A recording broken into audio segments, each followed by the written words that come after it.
এবার নিজেকে এবার একটু প্রশ্ন করে দেখেন, এই চেহারা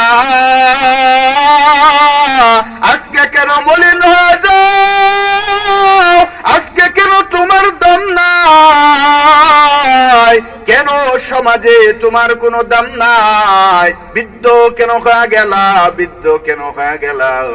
আল্লাহ জানে দেয়, বান্দা তুমি চিরজীবন দুনিয়াতে থাকতে পারবি না। এই বান্দা তোর চেহারার দিকে একটু তাকায় দেখ।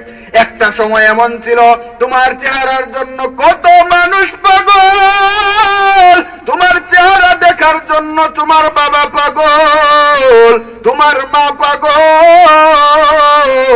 তোমার ভাই পাগল, তোমার বোন পাগল, তোমার স্ত্রী পাগল, তোমার ছেলে মেয়ে পাগল। আজকে তোমার চেহারার দিকে কেউ তাকায় না। কেন কেন জানো? বলে একটাই কারণ, তুমি এখন বৃদ্ধ হয়ে গেছো, কবর পথের যাত্রী হয়ে গেছো।